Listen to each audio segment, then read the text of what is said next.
Muito bem, muito boa tarde a todos. Portanto, como penso que sabem, as pessoas que costumam estar presentes nestas nossas iniciativas, nós todos os anos fazemos duas coisas, que é a chamada Summer Lesson e a chamada New Year Lesson. Portanto, que são, no fundo, dois momentos em que convidamos pessoas de referência para connosco debaterem temas da atualidade, seja internacional, seja nacional. Nós já fizemos isto duas vezes, esta é a terceira. A primeira foi há 2 anos com o Martin Wolf, que é um conhecido comentarista do Financial Times, e o ano passado foi com o Ricardo Reis, que é um conhecido professor da London School of Economics e que também tem estado connosco em muitas referências. Muito bem. Antes de passar ao Jorge, dá nota que para a semana vamos ter a última Smart Discussion antes de férias. As férias, obviamente, de iniciativas começarão na semana a seguir. Vamos ter uma ação que eu acho que é muito interessante, com 3 mulheres, sobre gerir com propósito. A Manuela Vaz, que é presidente portuguesa da Accenture, a Sara Maximiano, que é a presidente da Anacom, e a Raquel Seabra, que é a administradora da Socap. Acho que vai ser uma ação muito interessante e quem puder estar, recomendo, porque acho que vamos ter, de facto, oportunidade de debater um tema da maior atualidade.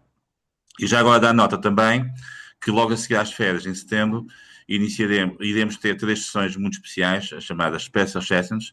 No dia 9 de setembro vamos ter uma sessão com o Daniel Innerati, como sabem é um pensador de referência, que escreve no El País e noutros jornais.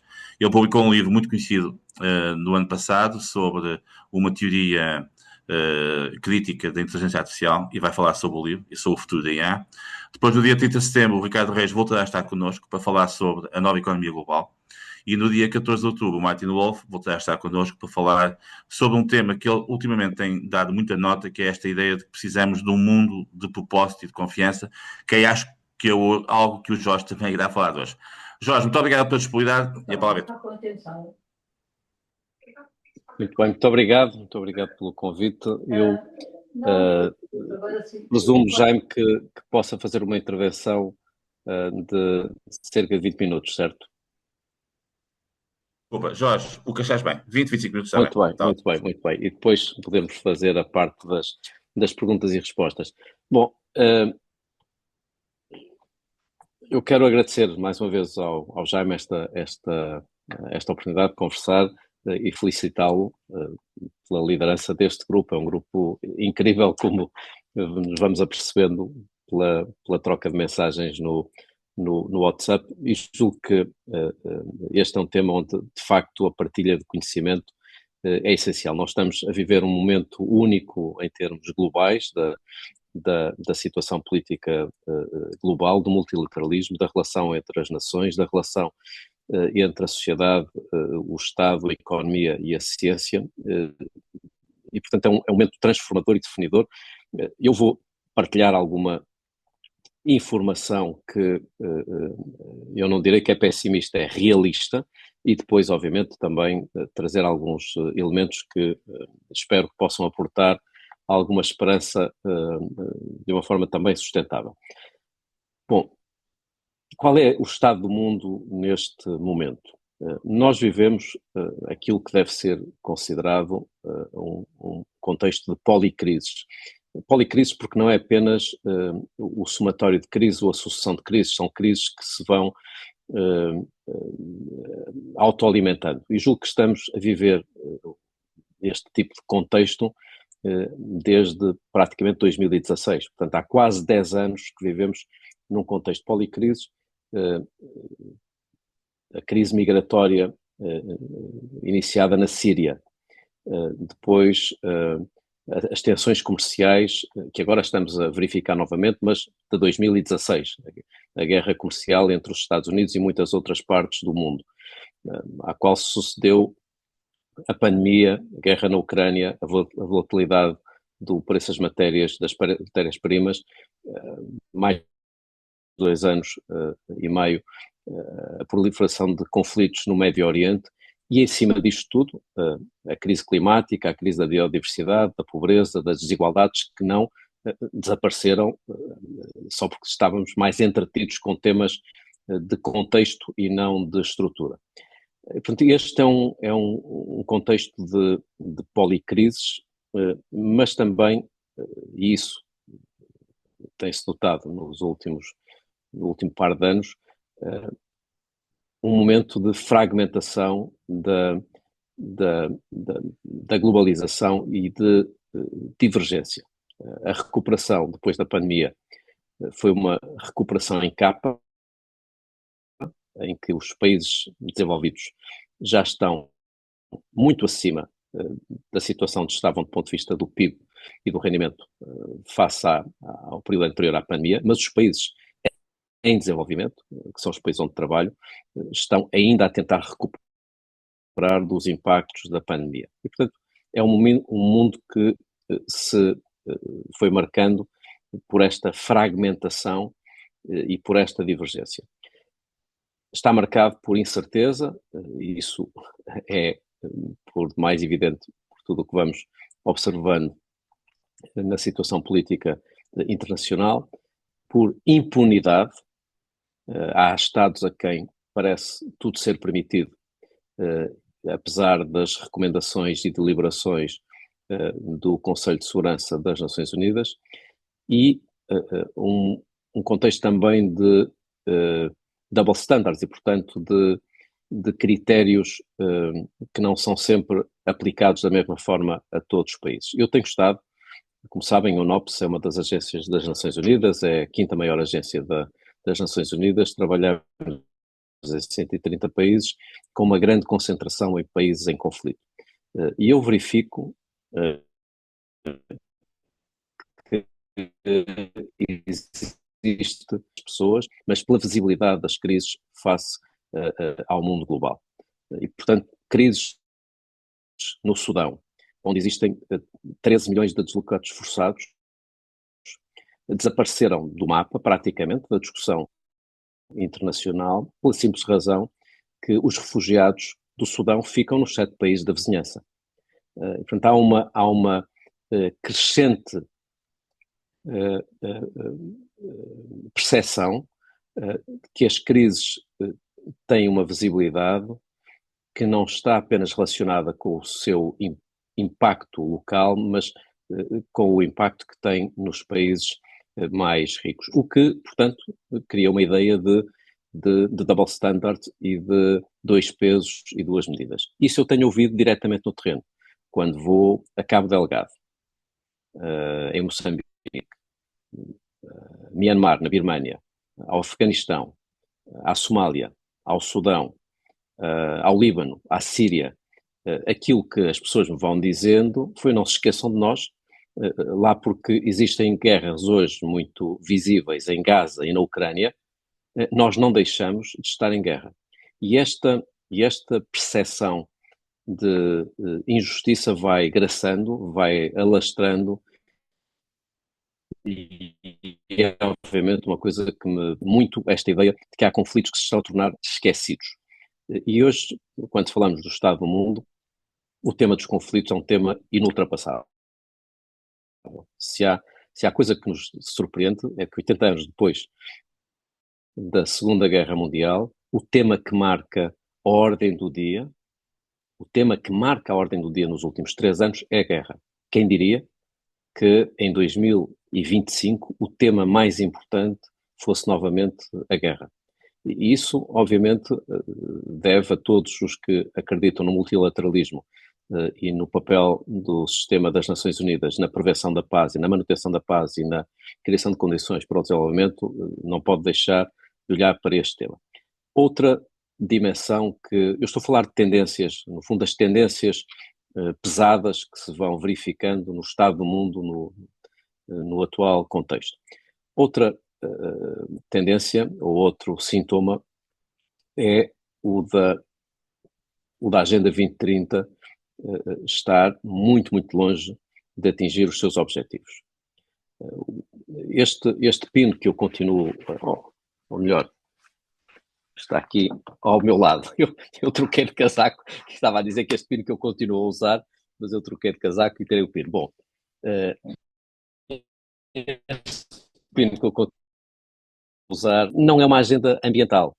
Muito erroneamente, as pessoas vão associando os ODS a uma agenda ambiental. Esta agenda do desenvolvimento sustentável é uma agenda da paz, da prosperidade, das pessoas, do planeta, das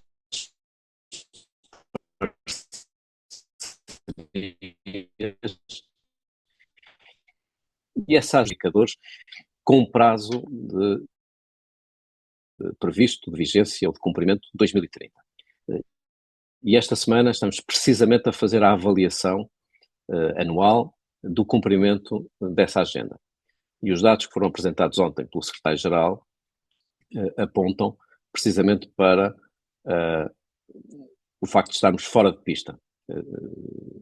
Temos apenas 35% das metas em fase de cumprimento ou em franco progresso.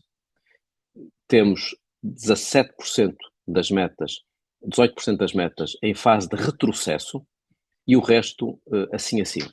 Ora, nós estamos a 5 anos dos Objetivos de Desenvolvimento Sustentável. E para que as pessoas percebam de que é que estamos a falar, que isto não é uma coisa tecnocrática, woke, uma conversa que apenas interessa a pessoas que se preocupam com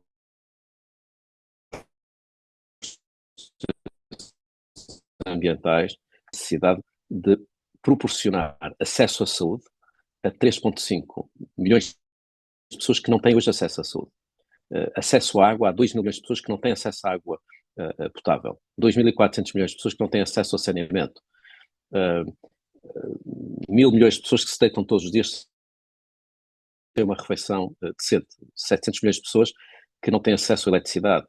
1/3 da população que cozinha de uma forma não segura. E eu posso fazer uma lista longa dos déficits, das lacunas de acesso a serviços básicos, que é isso que os Objetivos de Desenvolvimento Sustentável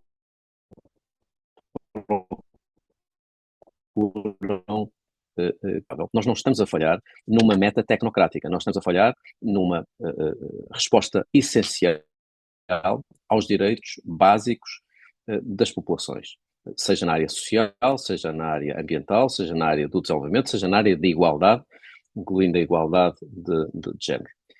Há uma segunda área onde se vai verificando um inconseguimento, que é a área das alterações climáticas. Muita coisa positiva tem acontecido nesta área. Nós temos verificado uma progressão extraordinária na área das das energias renováveis. O investimento em energias renováveis duplicou nos últimos 10 anos.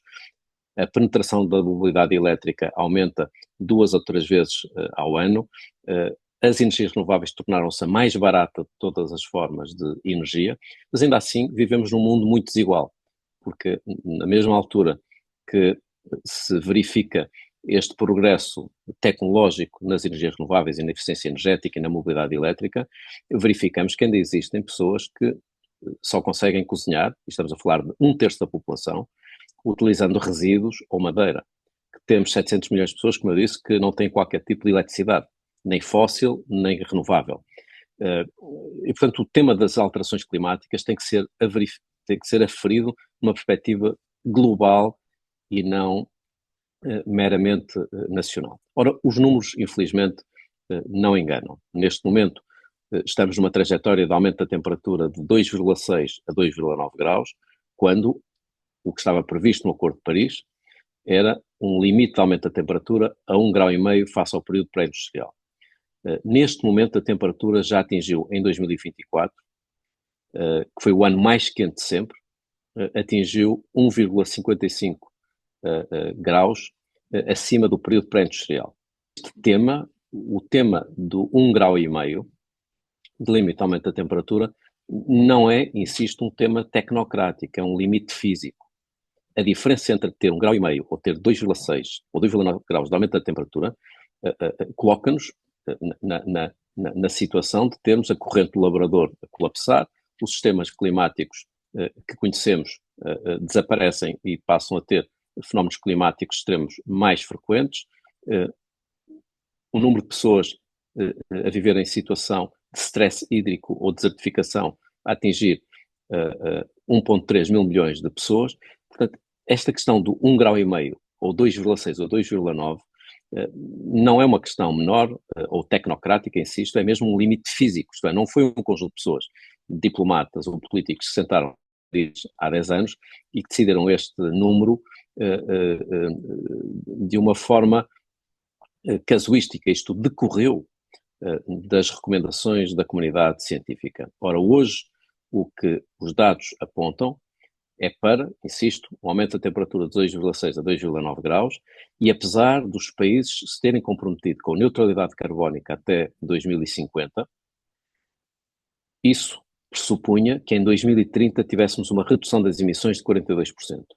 Neste momento, se somarmos todas as metas que os países levaram para Paris, para o Acordo de Paris, há 10 anos, se somarmos todas as metas, teremos uma redução das emissões em 4% em 2030 e não de 42%.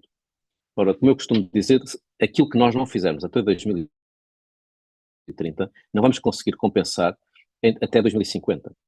Portanto, esta ideia de que podemos procrastinar e esperar por uma melhor ocasião não vai funcionar, porque já será tarde demais para atingir 1,5 grau. Podemos começar a conversar sobre 2 graus, mas há uma diferença entre 2 graus e 1,5 grau.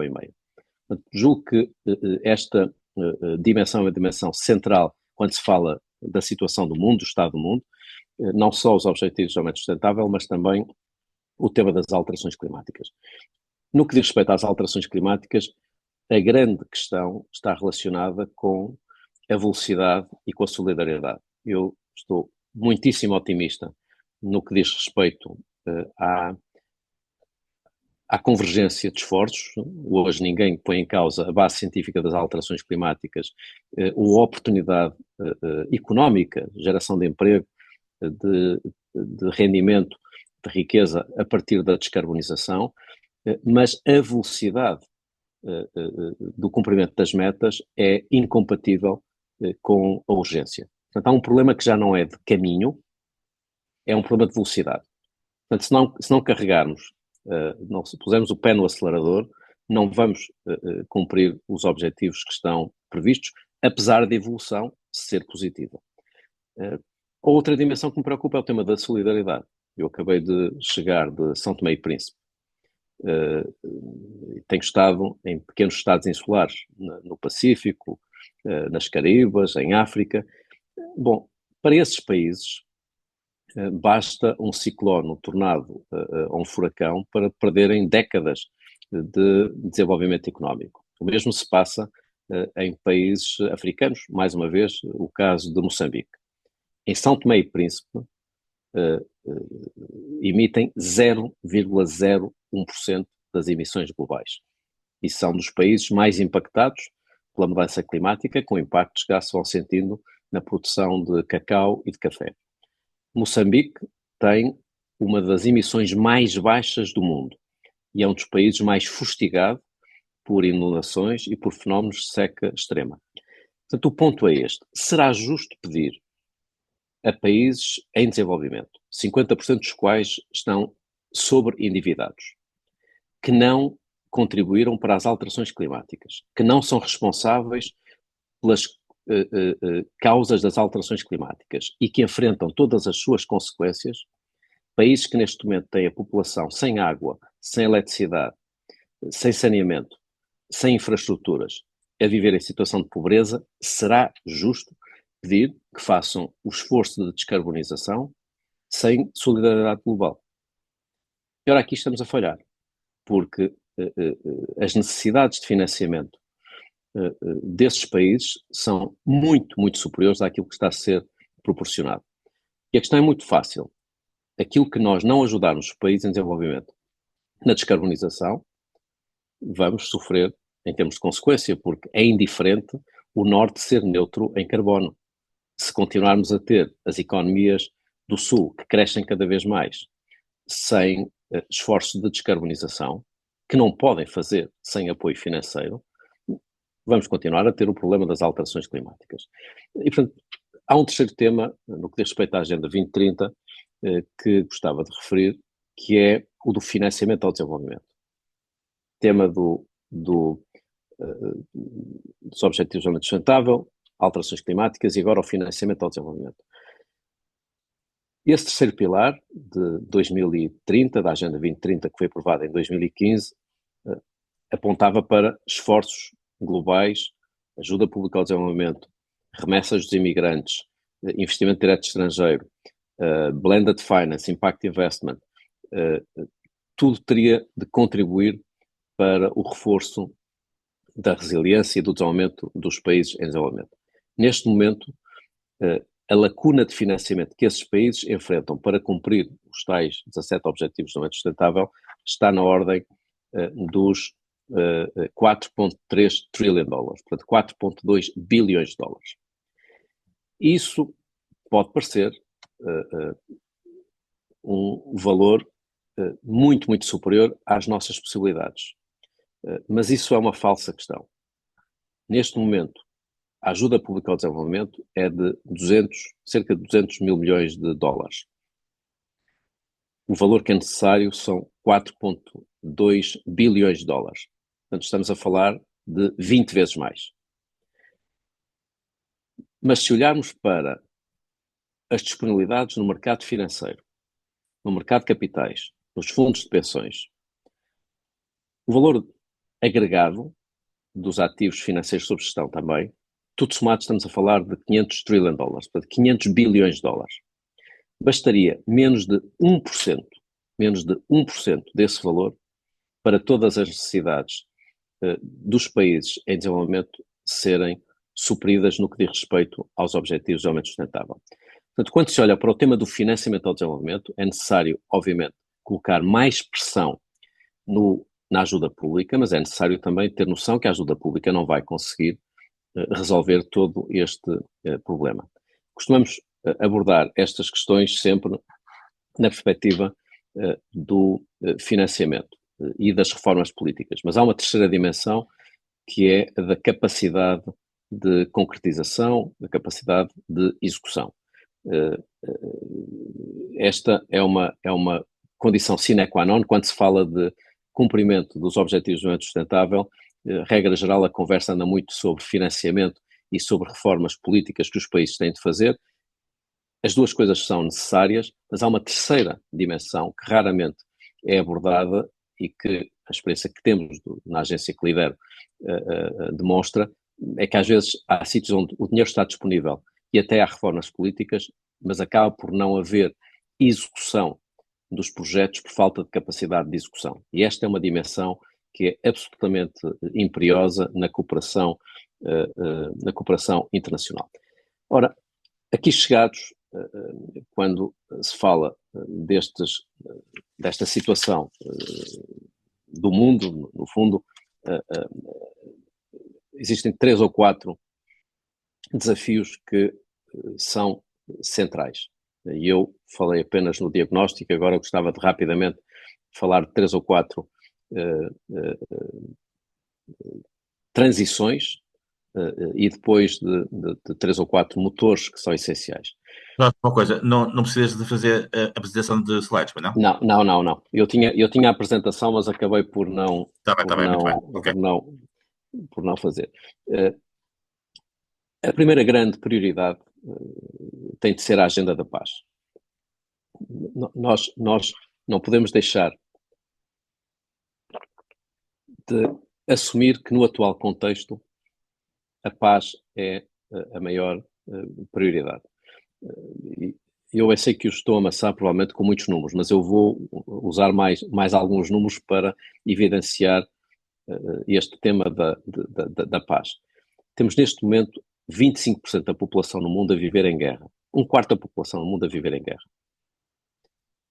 Mais de 115 milhões de refugiados, mais de 115 milhões de deslocados forçados, mais de 35 milhões de refugiados. Números como estes, não conhecíamos desde a Segunda Guerra Mundial. E é, portanto, muito importante que nos compenetremos desta realidade, que é vivemos não numa guerra mundial, mas vivemos com um nível de conflitos locais e regionais que, somados, colocam um quarto da população em guerra. Portanto, não há nada mais importante neste momento, na diplomacia internacional, na relação entre os Estados e no sistema das Nações Unidas, do que fazer tudo para prevenir conflitos e construir a paz. E é importante ter em atenção que áreas como a ajuda humanitária são determinantes. Eu continuo chocado com o que está a acontecer em Gaza. A minha agência é a agência que faz a gestão logística da entrada, da aprovação da ajuda humanitária em Gaza. Eu tive a oportunidade de visitar Gaza já 2 vezes durante a guerra, nunca me esquecerei do que vi em Gaza, e há uma dimensão que me está a preocupar no que diz respeito não só a Gaza, mas a outros conflitos, que é a violação do direito internacional humanitário. O problema não é estarmos em guerra. O problema é até as guerras deixarem de respeitar as regras das guerras. E, portanto, obrigações básicas como garantia de ajuda humanitária a toda a população, garantia de que os civis não são um alvo, que as infraestruturas civis não são um alvo, são garantias que estávamos habituados a ter e hoje já não temos. Portanto, o que eu queria aqui dizer é que não é apenas um problema de termos 25% da população em guerra. É a natureza das guerras e a natureza do respeito pelo direito internacional humanitário também se transformou. E hoje temos sítios onde não conseguimos entrar. Não se consegue, em Gaza, chegar às pessoas, não se consegue, no Darfur, no Sudão, chegar às pessoas, e trabalhar para as Nações Unidas deixou de ser uma garantia de proteção. Eu perdi 2 funcionários da minha equipa em Gaza, morreram mais de 200 pessoas em Gaza, estão a morrer funcionários humanitários em todas as guerras. Portanto, esta é uma alteração também da natureza das guerras que me preocupa. A segunda grande agenda é, obviamente, a agenda relacionada com a dimensão social. Tudo o que tem a ver com acesso à saúde, quando metade da população do mundo não tem acesso a serviços de saúde. Acesso à educação, quando 400 milhões de crianças no mundo não têm acesso à escola e 800 milhões não têm acesso à educação de qualidade. Criação de emprego. Tudo o que tem a ver com as condições de igualdade nas sociedades, em particular a igualdade de género. Esta agenda é uma agenda absolutamente determinante. Terceira agenda é a agenda da crise planetária. Eu já falei das alterações climáticas, não os vou amassar outra vez no tema, mas temos também um tema dos plásticos. Hoje, não hoje, mas nos próximos 20 anos teremos mais massa de plásticos no oceano do que peixe. O crescimento dos plásticos triplicará nos próximos 20 anos. Portanto, estamos perante uma caminhada inexorável para a insustentabilidade relacionada pelo uso intensivo de plásticos e pela não utilização de forma sistemática da economia circular. E a terceira dimensão na crise planetária é a da biodiversidade, que é a mais invisível das crises, mas é, porventura, aquela que mais impacto vai ter na nossa relação de equilíbrio com o planeta. Estamos a assistir a uma extinção em massa de biodiversidade. Eu já disse uma vez numa conferência aqui com o Jaime que alguns números são muito impressionantes. Por exemplo, 92% de todos os mamíferos no mundo somos nós e os bifes que nos vêm parar à mesa. O resto desapareceu. 70% das aves no mundo são frango e peru para alimentação. O resto desapareceu. Portanto, esta destruição de biodiversidade, a crise climática e a proliferação de plásticos é uma agenda central. Mas depois existe uma agenda que é uma agenda de grande oportunidade que eu não queria deixar de sublinhar, que são as 4 grandes transições. A transição digital e a inteligência artificial, que não pode deixar de ter atenção que existem neste momento no mundo ainda um valor muito significativo de pessoas offline. Quase 3 mil milhões de pessoas estão offline. Portanto, na altura em que andamos a falar da inteligência artificial e da oportunidade da inteligência artificial, convém ter atenção que ainda existem quase metade da população no mundo a viver offline. E, portanto, o esforço de promoção da inteligência artificial e da digitalização não pode deixar de ter em atenção esta circunstância de desigualdade. A outra grande transformação é a transformação energética. Eu sou engenheiro eletrotécnico e, obviamente, aquilo a que estou a assistir é algo que nunca teria antecipado quando fiz o meu curso de engenharia. A velocidade de transformação no setor da energia não é uma transformação, é uma verdadeira revolução. A eletrificação global, a penetração das energias renováveis, a mobilidade elétrica, a integração das baterias, das energias renováveis e das mini redes, as redes inteligentes de energia. Estamos a falar de uma alteração de enorme escala que proporciona enormes oportunidades. Aquilo que nós precisamos de fazer na área de energia para ter a neutralidade em 2050 passa por ter, só até 2030, 3 vezes mais energias renováveis, 2 vezes mais eficiência energética, 18 vezes mais mobilidade elétrica. E se fizermos isso, teremos um acréscimo do PIB de 4% e teremos 4 vezes mais postos de trabalho na área de energia.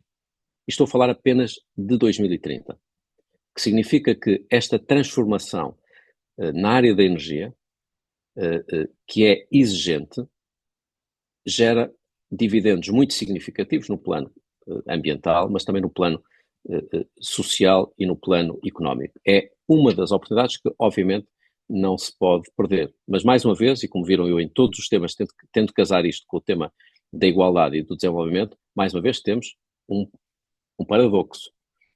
A África é, neste momento, tem um potencial de energia solar que é equivalente a 60% do potencial global. Portanto, 60% do potencial global de energia solar está em África. Qual é o investimento, neste momento, em energia em África? 3%.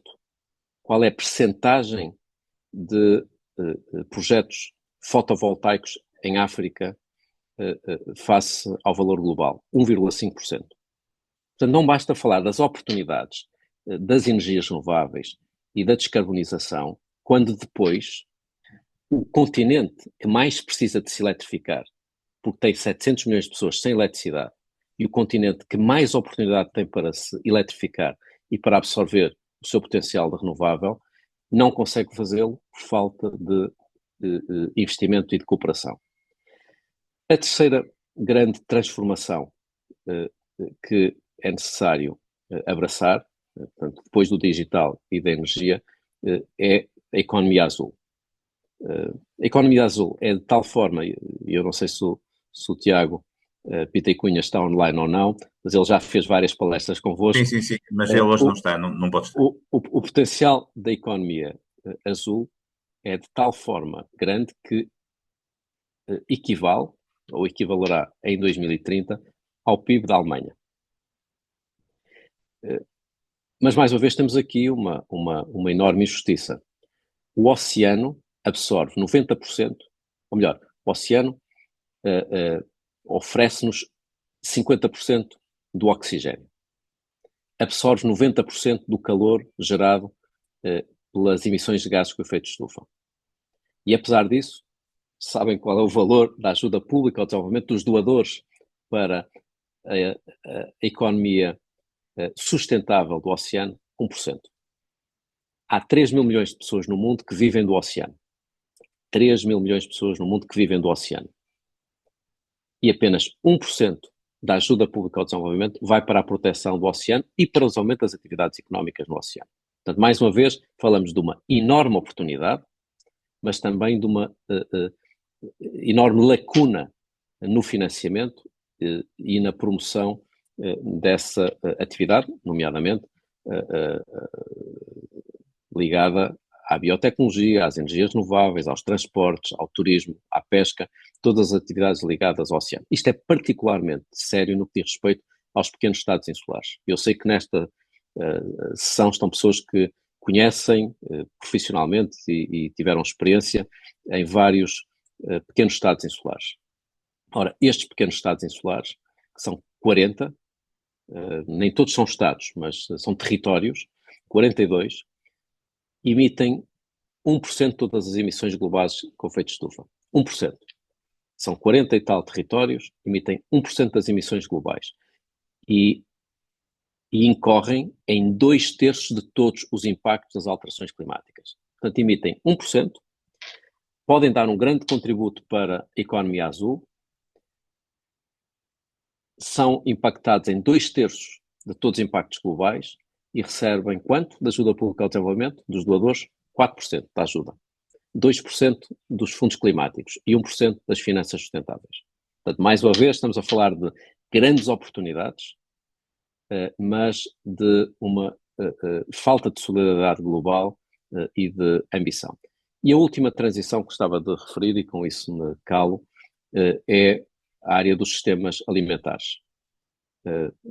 Representa 20% do PIB, representa 50% do emprego global, ou melhor, 50% da população no mundo tem algum tipo de dependência em relação aos sistemas alimentares, do ponto de vista da atividade económica, mas ao mesmo tempo é uma atividade que é responsável por uma grande parte do consumo de água e de perda de biodiversidade. Isto é, os sistemas alimentares são responsáveis por 1/3 das emissões de gases com efeito de estufa. Nós costumamos estar sempre a falar do setor da energia. Cuidado, é verdade que o setor da energia é o que mais emite, mas os sistemas alimentares são responsáveis por 1/3 de todas as emissões, são responsáveis por 80% da perda da biodiversidade e 70% da utilização de água. E, portanto, mais uma vez, enorme oportunidade, mas com riscos também significativos do ponto de vista ambiental.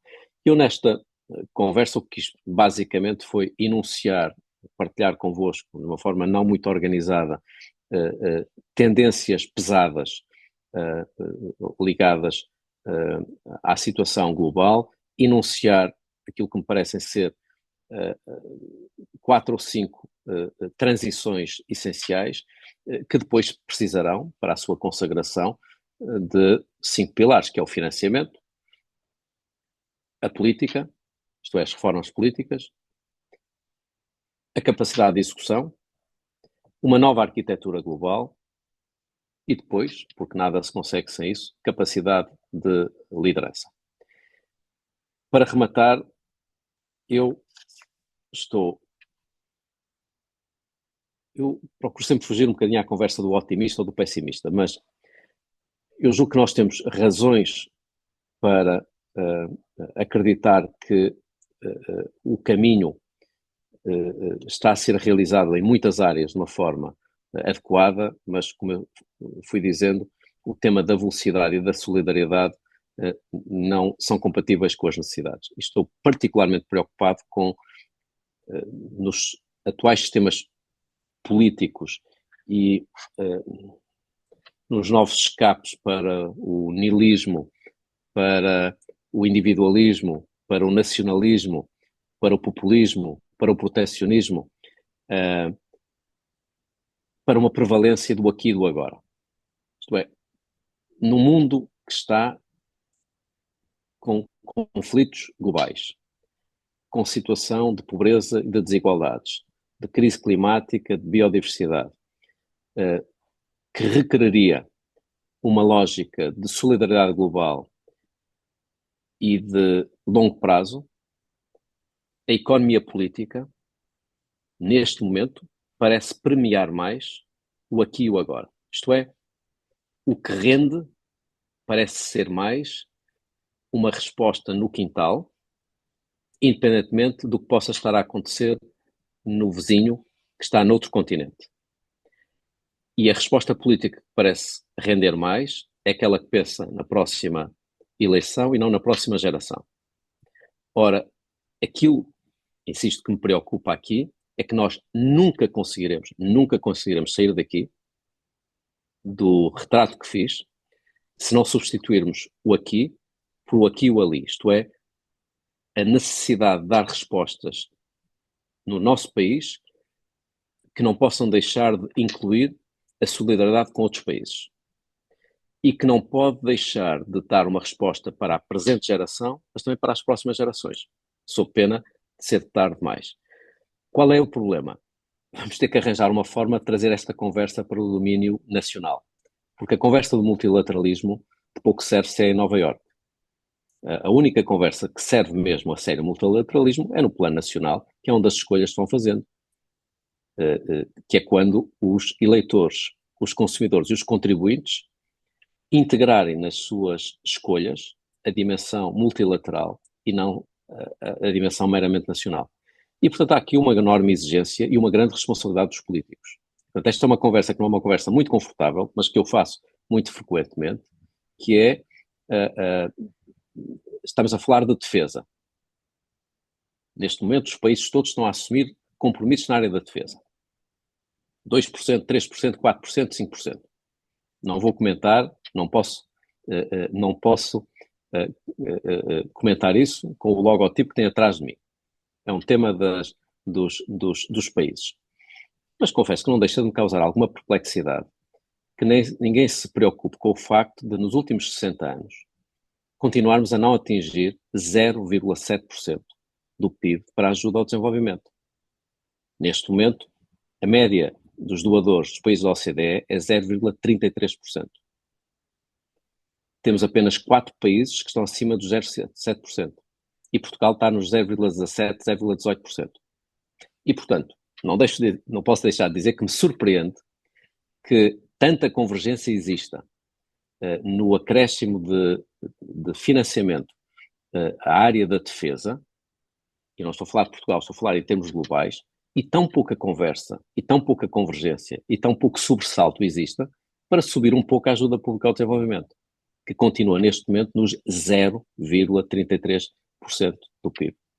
Esta é uma conversa que é um pouco inconveniente, mas que eu admito que para um grupo como este seja mais conveniente. E eu termino aqui, Carlos Jaime. Obrigado. Nós temos agora, Jorge, como sempre, parabéns pela excelência da intervenção. De facto, ficámos aqui a noite inteira a ouvir-te, porque de facto a qualidade e o conceito é muito bom.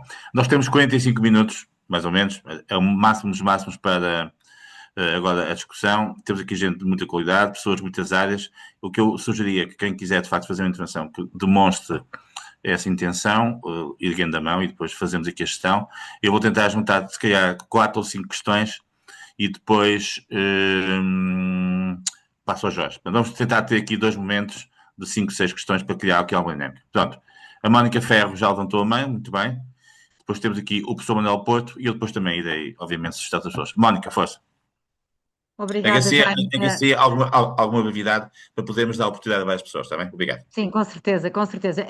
Eu quero começar por agradecer ao Jorge esta viagem, não só de tendências, mas de como é que essas tendências, e eu gosto particularmente disso, Jorge, mostrar que estas tendências têm pessoas dentro e os números servem exatamente para isso, não é? Eu acho que às vezes nos perdemos nos grandes títulos e nas grandes ideias e falta-nos essa dimensão que tu deste tão bem de humanização, é de pessoas que estamos a tratar. A minha pergunta, barra provocação, vem exatamente nesta tua linha final, que é eu trabalho para o Fundo das Nações Unidas para a População, e nós fomos, como muitas outras agências, alvo de cortes muito grandes no financiamento, sendo que não há quem esteja à altura para substituir esses cortes, porque os cortes são de uma dimensão que não é possível. E temos muito ouvido que o que é preciso é mobilizar os recursos domésticos. E eu acho que tu aludiste muitíssimo bem a isso. Qual é que é a dificuldade que nós, Nações Unidas, estamos a ter em dizer aos países com os quais estamos em parceria a executar projetos conseguir mobilizar recursos nesta dimensão, ou neste volume. O setor privado também não vai chegar, não é? E, portanto, é preciso aqui uma nova parceria, uma nova arquitetura, que tu foste articulando, mas a minha provocação era esta: como é que tu achas que nós podemos ir daqui para a frente, enfrentando esta crise que é um ataque ao multilateralismo, mas é também uma machadada brutal na solidariedade que é preciso para atingir a tal dignidade e os tais Objetivos de Desenvolvimento Sustentável. Mas muito obrigada, Jorge, por esta Bem, viagem, que nos conduziste agora. Muito obrigada.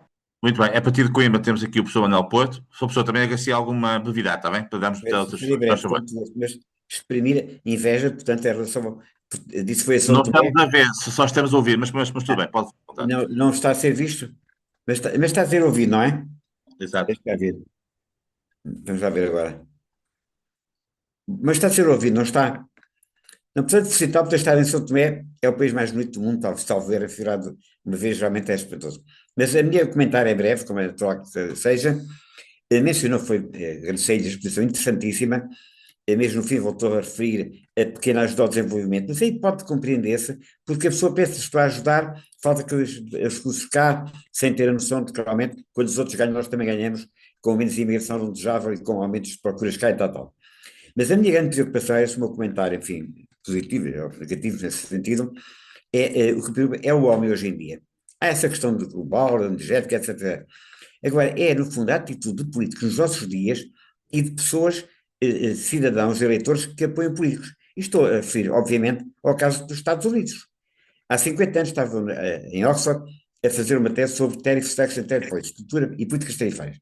E é evidente que o proteccionismo prejudica basicamente os consumidores.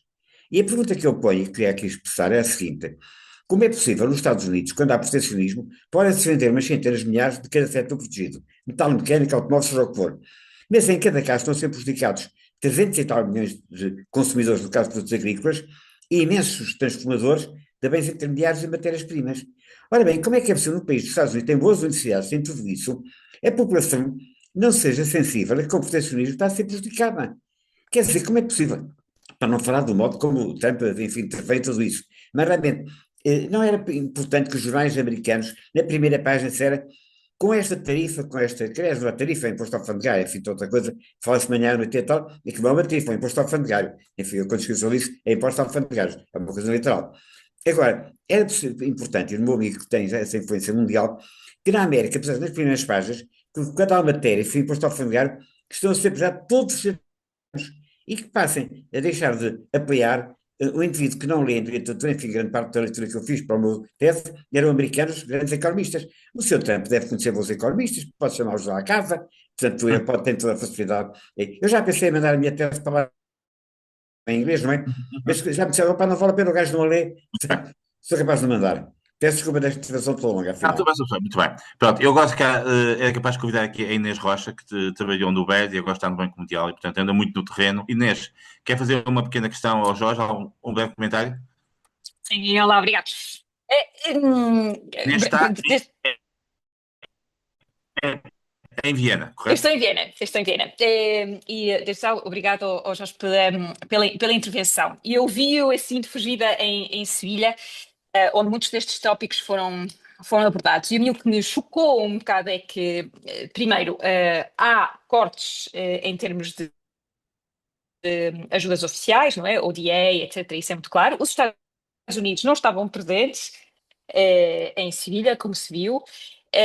E o que eu vejo é, apesar de todos estes números dramáticos de guerra, problemas de acesso à saúde, biodiversidade, economia azul, etc., vejo muito mais focos para relação à defesa, obviamente para os problemas que temos mesmo na Europa em relação à Ucrânia, e estes problemas globais, aliás, muitos dos painéis onde eu estive em Sevilha, viravam-se para o setor privado a perguntar como não há fundos, como há muito menos fundos e muito menos participação em termos de donors e acionistas, etc., em relação ao Banco Mundial, por exemplo, em termos de doações.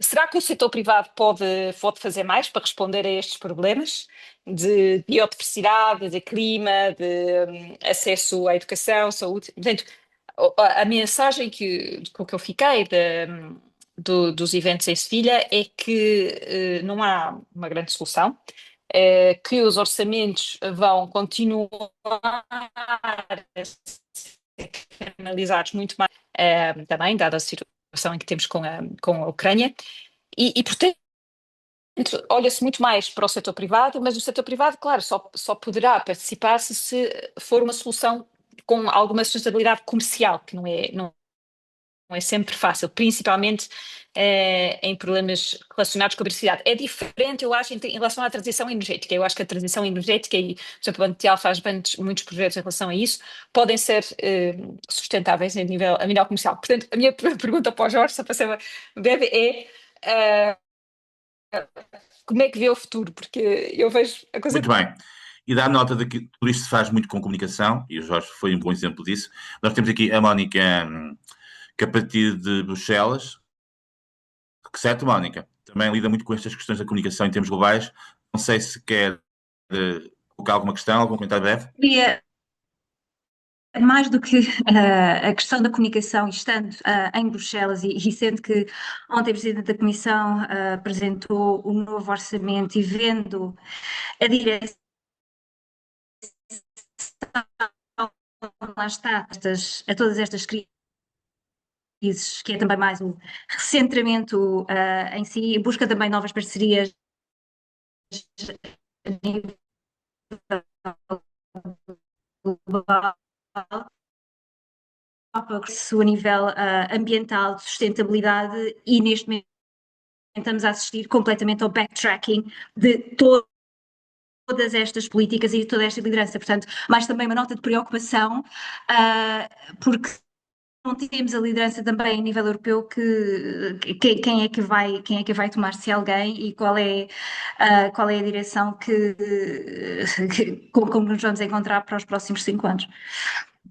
Muito bem, sim senhor. Muito claro e objetivo, Mónica. Muito obrigado. Pronto, Jorge, e para terminar, eu convidava-vos a Aldeia, que é uma pessoa ligada às tecnologias e que também tem andado muito fora, e que se nos quer fazer um pequeno comentário muito breve também, ou alguma questão a propósito destas opções da defesa, de inovação e tecnologia. Boa tarde. Eu por acaso estava aqui a pensar e vou construir muito em cima daquilo que foi dito pela Inês antes. Certo. E como o Jorge, eu sou engenheiro, enfim, gosto muito de pensar coisas, enfim, grande dimensão, mas procuro investir pelo menos o mesmo tempo a fazer micro coisas, ou seja, coisas que eu posso fazer com os recursos atuais e nas circunstâncias atuais. E aquilo que a Inês disse, eu acho que é muito importante, que é, há coisas que nós sabemos que vão obrigar a alterações, de transformações da sociedade, da política, de uma série de coisas. Mas aquilo que nós possamos, digamos, mostrar a viabilidade económica para além do contributo para a sustentabilidade, são coisas que provavelmente a gente consegue ir fazendo enquanto não consegue atingir todas essas transformações. E eu já desde a área da energia, conforme ela já referiu, mas eu estava aqui a pensar noutras, na área do que tem a ver com a produção de produtos customizados, em vez de produzir para o estoque e de fazer grandes quantidades que depois vão para os estoques e depois não se vendem e depois vão para o lixo. Portanto, há um conjunto de áreas onde eu estou, pelos casos concretos aqui no Inesptec, em algumas das áreas que nós trabalhamos, que é possível construir casos que, digamos, casos que têm uma sustentabilidade económica, e por isso tentar mostrar às pessoas que já hoje é possível fazer isto do ponto de vista económico. A minha questão é, eu não desconheço, não sei, a minha ignorância minha, se há alguns programas organizados de apoio ao desenvolvimento destes business cases, digamos assim, destes portfólios de investimento, que pudessem, de alguma maneira, aumentar muito o estudo e o desenvolvimento destes casos, não é? Destes casos que depois pudessem levar investidores, alertar investidores, setores, empresas, investidores a apostarem nestas vertentes. Eu não sei, a minha pergunta é esta, se há ou se, por exemplo, faria sentido em algumas destas organizações internacionais fazer programas específicos para ajudar a construir estes casos que levaram a um aumento do investimento, sobretudo privado, mas depois poderia ser alavancado com um investimento público para apostas nesta área em projetos de maior sustentabilidade, mas com viabilidade económica. Coisas Muito que bem. pudessem ir fazendo já. a ti para responder. Depois temos aqui outras pessoas, o Luís Neves, a Luísa Schmidt, pronto, pessoas também muito ligadas, o Dr. Zé Tavares, que também irão, penso eu, numa segunda ronda, dar o seu contributo. Faz favor. Perfeito, ótimo, muito obrigado. Mónica, muito obrigado pela pergunta. A Mónica está a fazer um trabalho fantástico como diretora no NFPA e de facto, como disse, os cortes têm um impacto. E eu pude verificar isso já no terreno. Felizmente a minha agência, a UNOPS, tem um modelo de financiamento diferente, é uma agência totalmente baseada em projetos e portanto a nossa sustentabilidade financeira não depende daquilo que é considerado o core, está relacionado com o projeto, que significa que quando temos o financiamento para um projeto temos pessoas, quando não existe o financiamento para o projeto, as pessoas têm de ir para o outro lado ou obviamente temos de pensar noutros projetos, mas isso não me impede de ver o que está a acontecer noutras agências que fazem um papel extraordinário, como é a agência da Mónica, mas também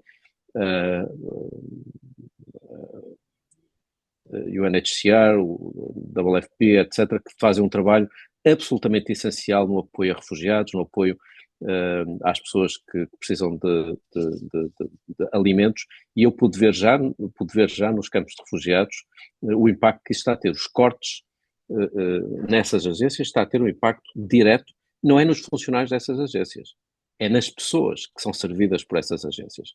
Portanto, há um impacto direto na vida das pessoas que decorre dos cortes que estão a ser feitos nas agências.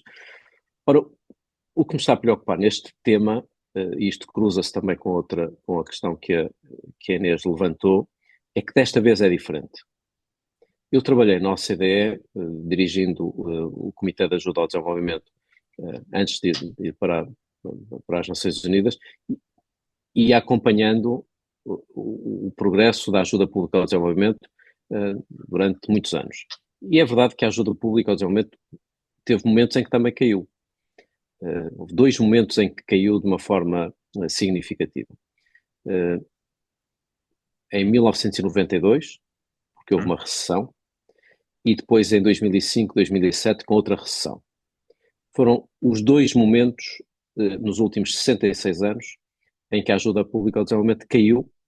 De resto, vai crescendo, vai mantendo-se mais ou menos igual, mas quedas, tivemos 2, por razões que estão relacionadas com o quê? Com crises económicas que afetaram os doadores. Nós estamos agora perante uma queda da ajuda pública ao desenvolvimento, portanto, a solidariedade dos países doadores com os países em desenvolvimento, que pela primeira vez não está relacionada com a situação económica dos doadores. Está relacionada com defesa, e portanto há países que estão a desviar aquilo que costumavam financiar para o desenvolvimento dos países mais pobres, estão a desviar para a área da defesa, e há países que estão a fazer cortes, porque é do seu interesse político fazê-lo, e portanto que tem a ver com agendas nacionais. E, portanto, isto é novo. É a primeira vez que o retrocesso na ajuda não está relacionado com a situação económica, está relacionado com vontade política. Portanto, é a própria lógica da solidariedade e do multilateralismo que está neste momento a ser ameaçada nos seus fundamentos, que é o fundamento da solidariedade, da empatia, da interdependência. O que significa que nós só vamos sair disto se conseguirmos explicar, e tento ligar isto àquilo que o professor Manuel Porto referiu, é um gosto voltar a vê-lo, que é o tema da interdependência. Nós vamos ter que ser capazes de explicar às pessoas, mais uma vez, que elegem governos, ou melhor, elegem deputados, vamos ter que explicar às pessoas do Norte qual é a falha, além da falha moral e ética, qual é a falha em que estão a incorrer quando não aumentam a solidariedade, que é o impacto negativo nos seus próprios territórios. Nós não aprendemos nada com a pandemia. Às vezes as crises servem para alguma coisa. Bom, com a pandemia, além de se utilizarmos mais a parte digital e temos percebido que conseguimos produzir vacinas, de alguma coisa não serviu, que era a lógica da interdependência. A ideia de que aquilo que nós não fizemos para vacinarmos as pessoas do Sul vai continuar a desproteger-nos. E essa lógica nós tínhamos. Percebíamos que se não houvesse mais solidariedade vacinando no Sul, nunca estaríamos seguros. Isso deveria ser a melhor narrativa e a melhor abordagem para lidar com conflitos. A ideia de aquilo que nós não investirmos na prevenção de crise e de conflitos no Sul, acabaremos por pagar numa escala muito maior em crises migratórias e em financiamento humanitário.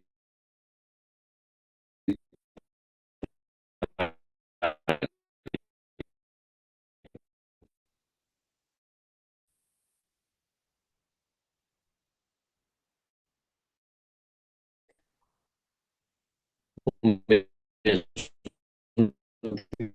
que diz respeito às alterações dos nossos territórios, porque o planeta é um só. Portanto, nós só vamos conseguir sair disto se conseguirmos trazer esta conversa para o território nacional. Portanto, se a conversa for nas cimeiras em Sevilha, em Nova Iorque, em Antigua e Barbuda, agora em breve em Geneve, depois em Belém do Pará, se a conversa for uma conversa engravatada de pessoas como eu das Nações Unidas, diplomatas, não vai funcionar. Nós temos que fazer essa conversa, mas depois essa conversa tem que ir para o sítio onde as pessoas tomam decisões, pagando impostos e elegendo. E, portanto, eu sei que estou a ser muito provocador, mas é propositadamente, porque eu acho que pessoas que estão nesta sala, que vêm da academia, da ciência, das empresas, da sociedade civil, nós temos a obrigação, nós todos temos a obrigação de trazer esta conversa baseada em dados, em evidência, para o território político nacional, neste caso em Portugal, mas também noutros países. Portanto, era isto que eu queria responder em relação ao professor Manuel Porto e à Mónica, interdependência. Eu já quase me rendo no tema ético e moral, porque durante muitos anos nós fazíamos estas coisas porque era fazer o bem. Tínhamos que ajudar os países em desenvolvimento porque era suposto fazermos isso por razões éticas e morais. E esse argumento ético e moral, infelizmente, no atual contexto, é um argumento que é imediatamente arrumado no wokeismo. Aqueles que fazemos esta conversa é logo visto como uma conversa woke. Bom, se não querem fazer esta conversa, vamos então fazer uma conversa sobre a interdependência, que é no fundo dizer às pessoas, olha, é muito fácil, não querem ajudar na prevenção de conflitos em África, é muito fácil, vamos apanhar com as pessoas à porta e depois vamos ter crises migratórias. Não querem ajudar a eletrificação com energia renovável em África, muito fácil, vamos ter que enfrentar vagas de calor, apesar de Portugal ser 100% renovável, ou poder ser 100% renovável. Portanto, esta conversa é uma conversa dura, não sei se rende eleitoralmente, provavelmente nem rende, mas é uma conversa que julgo que é inevitável. Trazer a conversa da solidariedade, paixão ou de humanismo. A Inês, de facto, falou numa tendência que é uma tendência também nova, que é o desvio do desenvolvimento para o humanitário. Se olharmos para os números, há 10 anos, na composição da ajuda ao desenvolvimento, a ajuda humanitária representava apenas 10%. Neste momento, a ajuda humanitária e tudo o que está relacionado com emergências, incluindo o acolhimento de refugiados nos países doadores, já está, julgo, perto dos 25%. Portanto, há um crescente desvio do médio e longo prazo para o curto prazo. Não está errado apoiar o curto prazo. Tem de ser numa lógica adicional. Nós não podemos deixar de continuar a apoiar o desenvolvimento de infraestruturas, nomeadamente em países em desenvolvimento, só porque existe uma guerra que nos obriga a levar alimentos e medicamentos. As duas coisas são necessárias. E hoje entrou-se numa escolha entre o penso rápido e a ajuda de emergência e o médio e longo prazo. E este tipo de escolha é uma escolha errada. Nós precisamos das duas coisas, de apoiar as pessoas em si, mas criar condições para que se possam desenvolver. E aqui o tema do setor privado é um tema importante, e a Inês trouxe, e eu concordo com o que disse, é um disparate estar a esperar que o setor privado faça tudo. É evidente que o setor privado vai ter de assumir um papel nos países em desenvolvimento, tal como os impostos próprios. Os países em desenvolvimento têm de ter uma base fiscal mais alargada e têm de criar condições para atrair investimento privado. Só se atrai investimento privado com estabilidade política, com reformas políticas, com previsibilidade. Mas eu desafio qualquer dos presentes, se for do setor privado, a dizer-me que amanhã está pronto para fazer um projeto privado no Afeganistão, ou no Mali, ou na Birmânia, ou na Somália.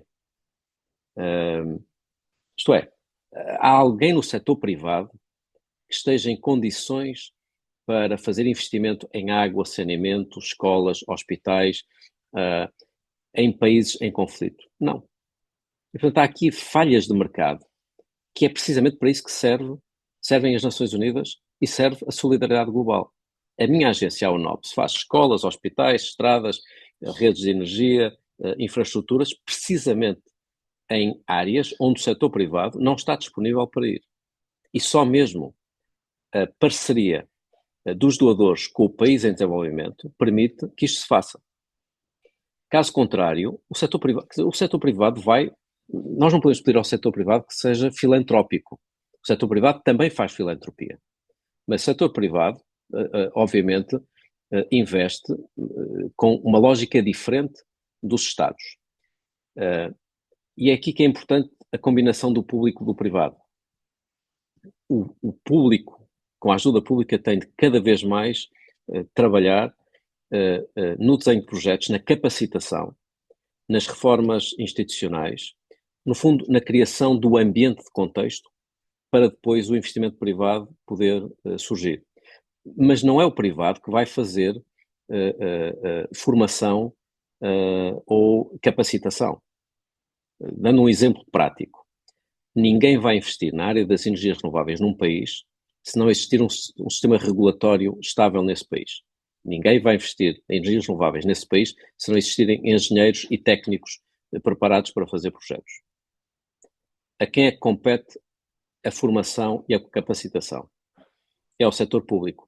Os Estados podem fazê-lo sozinhos? Não, porque estão sobreendividados e estão em situação de pobreza. Portanto, é aqui que a ajuda ao desenvolvimento pública é essencial, na parte da capacitação e, em alguns casos, quando o setor privado não está em condições de entrar nos investimentos, bom, aí o setor público vai ter que fazer tudo.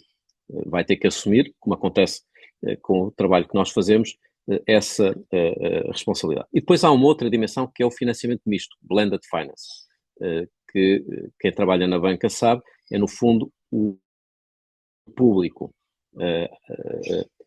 dá a garantia financeira para fazer o de-risking do investimento, usando bancos de desenvolvimento também, para depois a banca comercial entrar. E eu espero que ela entre mais nos países em desenvolvimento, nos mais difíceis, isto é, que não vão para os países do costume, onde a banca comercial já tem a sua própria viabilidade, sem necessidade de ser alavancada com investimento público. Agora, há países onde só haverá banca comercial a financiar projetos se estas iniciativas de blended finance forem alavancadas com financiamento público. Indo diretamente para a questão da Mónica, e estou quase a terminar, peço desculpa, Jaime, sobre a liderança da União Europeia. Eu espero sinceramente que a União Europeia continue a assumir as suas responsabilidades,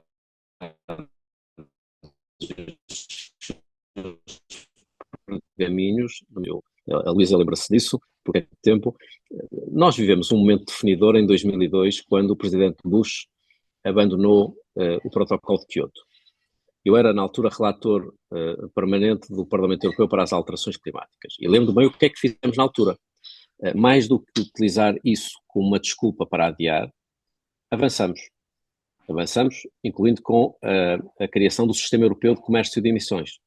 Portanto, não se utilizou como desculpa haver um sobressalto nos Estados Unidos para adiar. Pelo contrário, a União Europeia entendeu que, por razões de responsabilidade e também de oportunidade, deveria tomar um papel dianteiro e que depois se verificou pioneiro. Eu julgo que neste momento a conversa já é diferente, porque neste momento já não existe qualquer dúvida que o combate às alterações climáticas é não só inexorável, como é também uma grande oportunidade. Eu vim da China há 2 semanas e vi Pequim cheio de carros elétricos. O número de carros elétricos que são vendidos na China triplica todo. Na Europa duplica. O problema, mais uma vez, é que 95% dos carros elétricos estão nos Estados Unidos, na China e na União Europeia, e não no resto do mundo. Mas voltando ao tema da competição global, a União Europeia não está sozinha. Nós já não estamos em 2002. Em 2025, os competidores são globais e aquilo que nós não fizermos, como europeus, e eu obviamente não posso falar nestes termos, mas outros farão. Portanto, isto é um mercado e espero, sinceramente, que possamos assistir a uma corrida ao topo, no fundo, que se procure esverdear mais e ter uma política industrial mais verde, porque seria, além de ser um disparate do ponto de vista ambiental, seria um disparate do ponto de vista económico.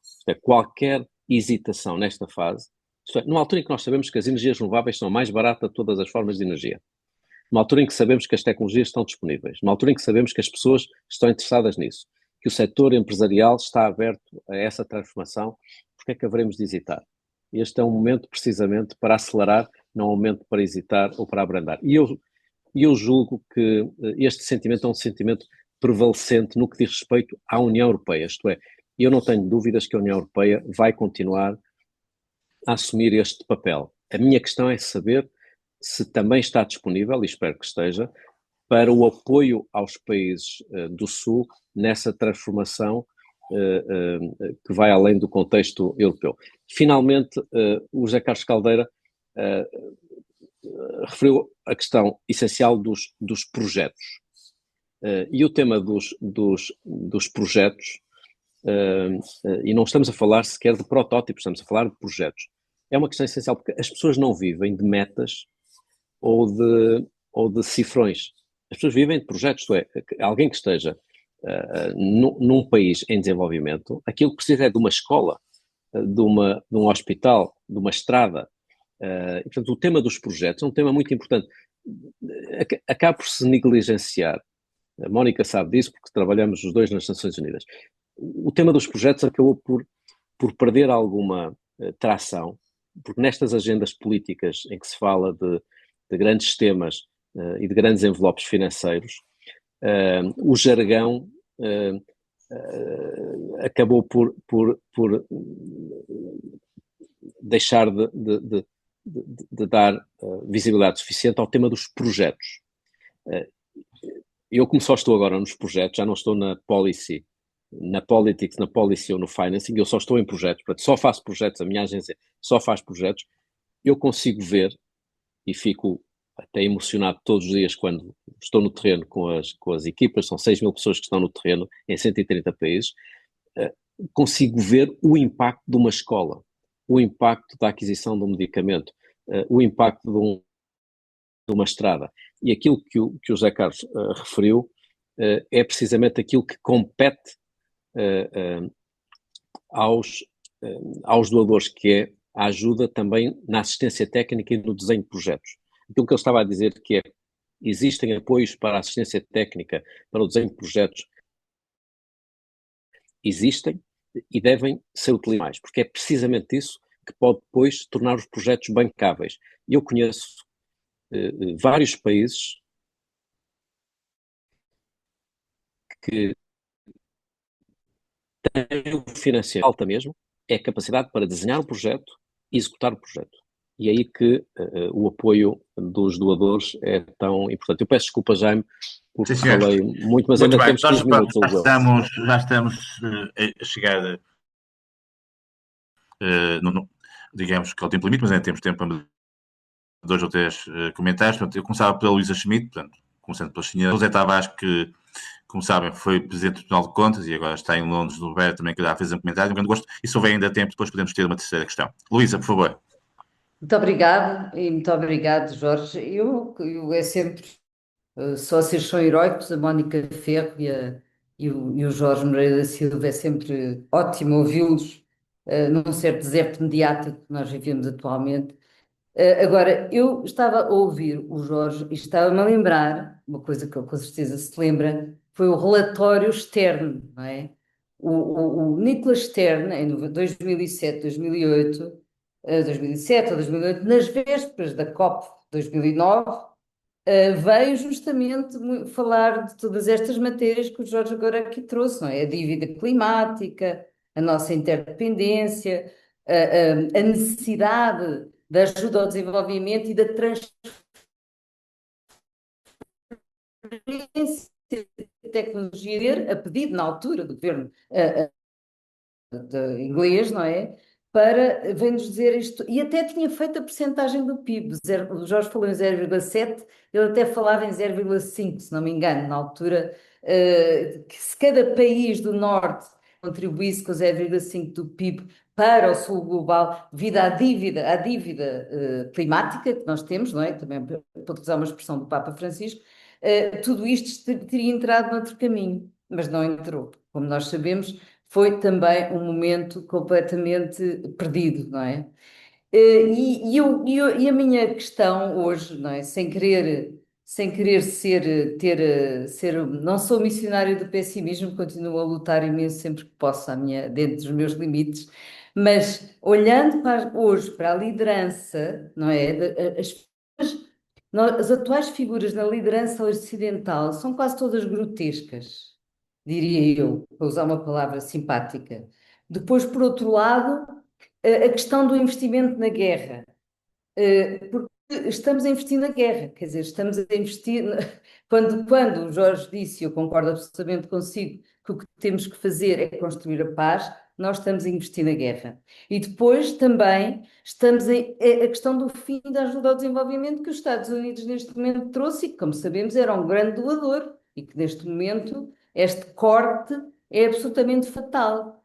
E, portanto, eu queria um pouco pensarmos como é que eu concordo absolutamente com a sua ideia da interdependência, porque as pessoas nunca pensam a esse nível, e esse é o nível que pode ser mobilizador da mudança, não é? A questão da interdependência não é pensada, não é dita. As pessoas queixam-se aqui, os imigrantes, mas não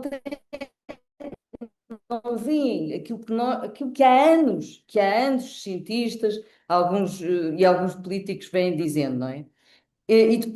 Portanto, o que eu queria.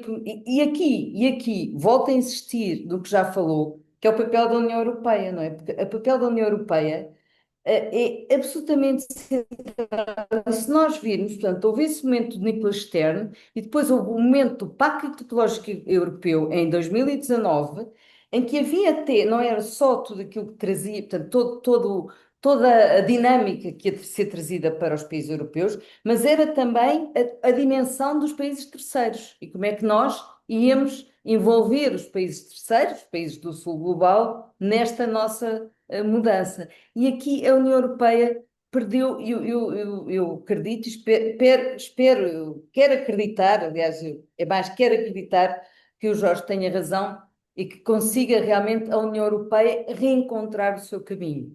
Porque neste momento não nos traz grandes. Muito bem. Quer dizer, a situação é gravíssima também na União Europeia e não nos traz grande esperança neste momento. E o que é que era preciso ali, além da liderança, provavelmente mudar a liderança, portanto, qual é a via que nos apontam, além de uma coisa que falou e que eu acho que é cada vez mais importante, que é o pagamento dos serviços dos ecossistemas e da biodiversidade, que está completamente fora da agenda. Muito bem. Obrigado, muito obrigado. Muito bem. Antes de passar do Tavares, eu não sei se a Helena Freitas está aqui connosco. Helena? que a Helena também acompanha muitos temas. Não está aqui connosco, não, Helena Freitas? Muito bem. Pronto, então passo ao Dr. Zé Tavares, pronto, como sabem foi Presidente do Tribunal de Contas, agora está em Londres, no BED, e é um gosto tê-lo aqui connosco. Quer fazer um pequeno comentário, breve, doutor, ou alguma questão ao Jorge? Muito obrigado. Nós estamos a ouvir mal, peraí. Estamos aqui com um problema de...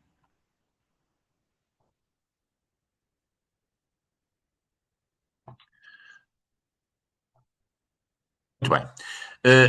Não conseguimos ouvir o Dr. Zé Tavares, pronto, às vezes as comunicações também têm estas falhas, infelizmente na nossa sociedade isso acontece muito. Mas pronto, mas temos aqui hoje também o Dr. Silva Peneda, que foi um antigo ministro, uma pessoa muito estudiosa destes temas. Já, não sei se me está a ouvir agora. Já estão a ouvir, já. Faz favor então, faz favor. Conseguiu ouvir, posso falar. Obrigado pela organização de mais esta sessão e Muito parabéns aos Moreira da Silva por esta palestra que nos trouxe. E eu gostaria de fazer apenas um comentário muito simples. Gostei de tudo aquilo que o Jorge Moreira da Silva disse. Quer com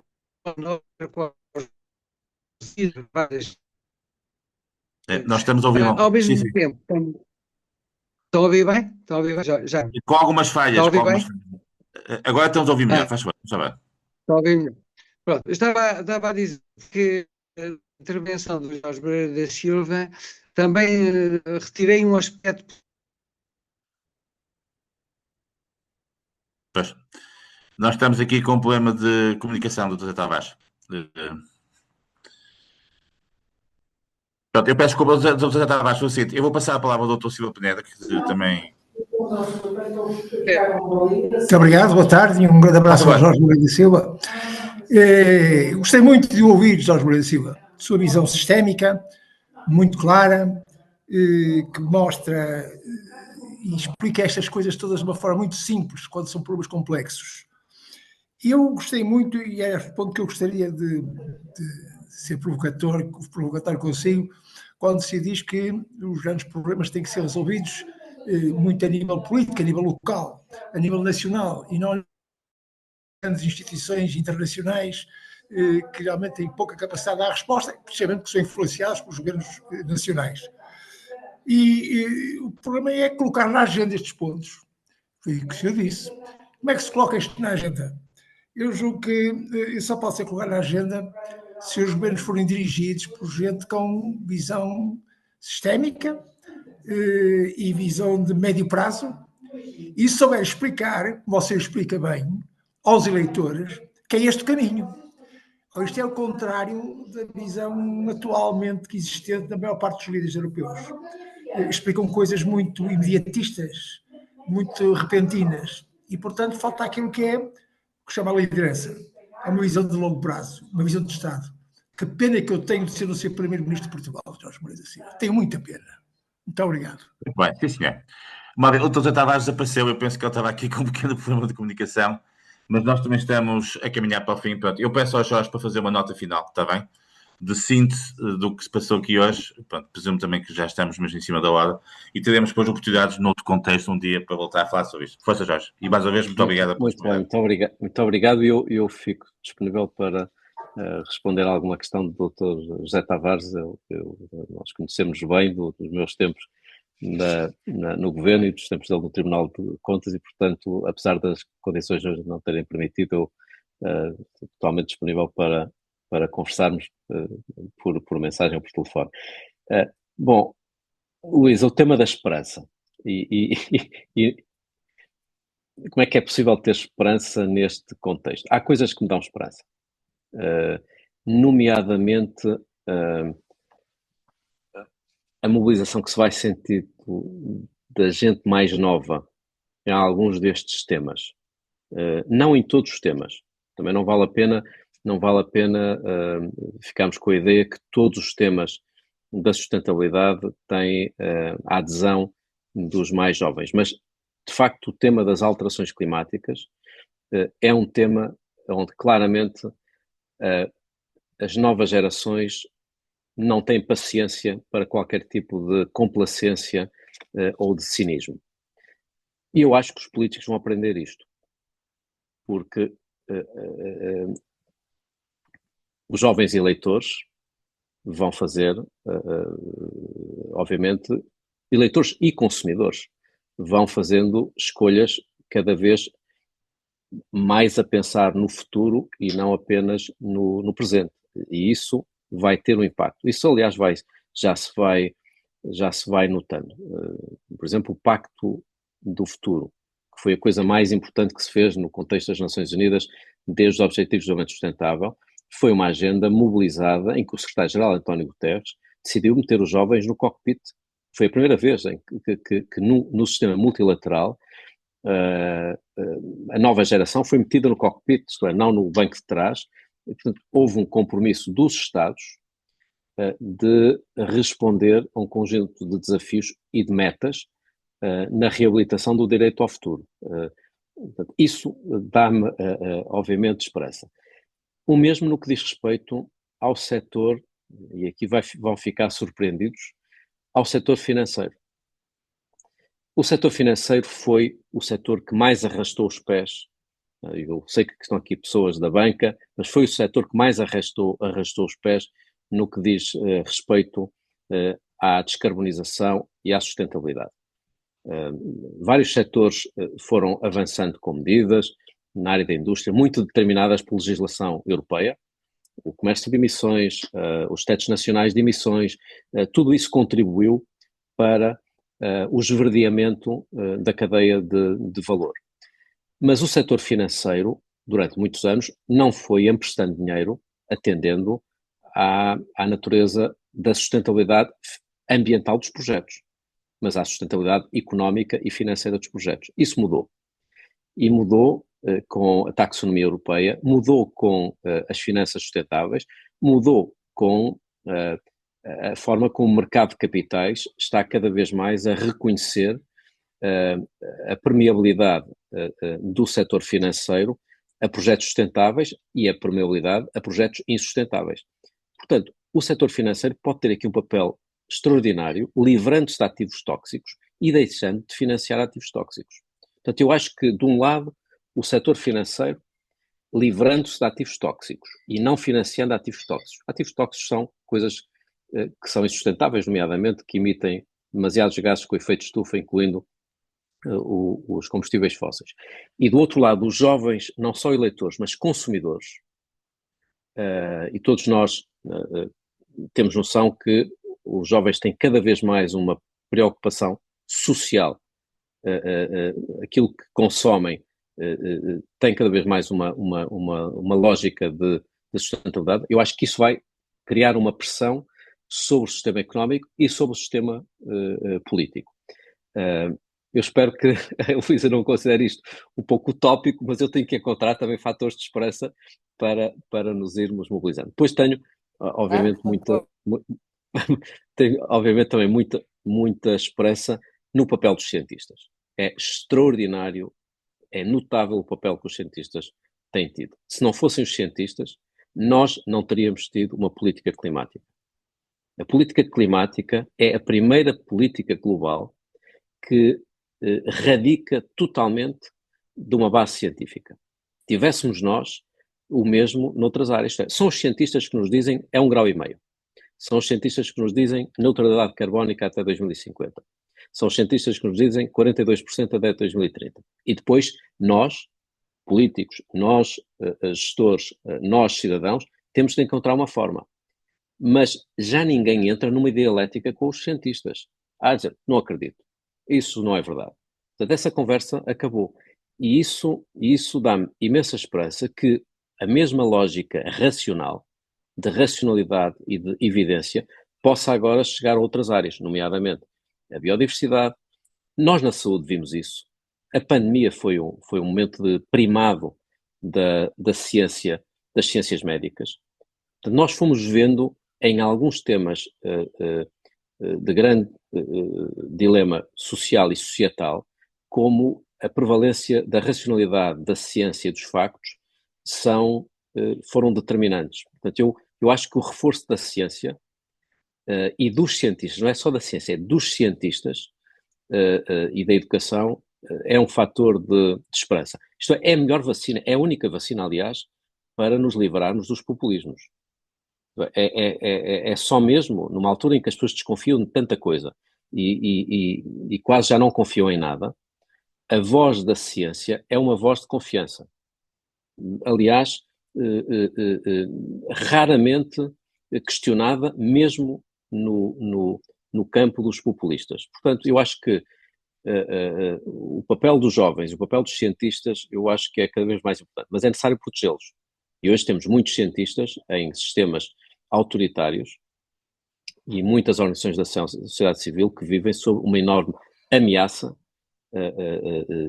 que interessa proteger. Quanto à União Europeia, Luís, eu acho de facto que este é um momento fundamental em que a União Europeia não pode deixar de assumir a sua responsabilidade, sendo que a União Europeia é composta pelos Estados da União Europeia. E mais uma vez eu volto ao tema, é em Lisboa e não em Bruxelas. É em Paris e não em Bruxelas. Ou melhor, é nos dois sítios, mas a ideia de que a União Europeia é apenas Bruxelas não coloca a pressão suficiente sobre os líderes políticos, nomeadamente em Portugal. O José Silva Pereira, eu vou evitar comentar a última parte, porque como sabe, eu estou noutra vida, fiz um teste nessa vida e perdi de uma forma clara, aliás, usando este PIN e a mesma agenda do desenvolvimento sustentável, e portanto mudei de vida estando nas Nações Unidas, portanto eu não vou comentar essa parte, mas vou comentar a parte da liderança. De facto, o mais importante é a mudança do perfil de liderança, e não estou a falar em Portugal, estou a falar em todo lado. Aquilo que mais pode determinar o sucesso ou o insucesso da jornada é a liderança.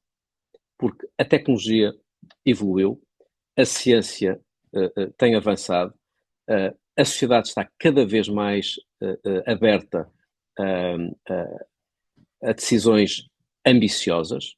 Portanto, quer a sociedade, quer a economia, quer a tecnologia, quer a ciência, vão dando sinais de esperança. Mas nada substitui a liderança, porque no fim do dia é a liderança que protagoniza a transformação. E eu defendo muito na lógica Ubuntu e do Nelson Mandela, eu defendo um conceito de liderança que não é a liderança ultrapassada, que é a liderança carismática ou do carisma que decorre do falar mais alto, do histrionismo, do combate. Essa conversa é uma conversa ultrapassada, uma conversa obsoleta. A liderança que serve, na lógica Ubuntu e na lógica do Nelson Mandela, é a liderança servidora. É a liderança que tem como único critério para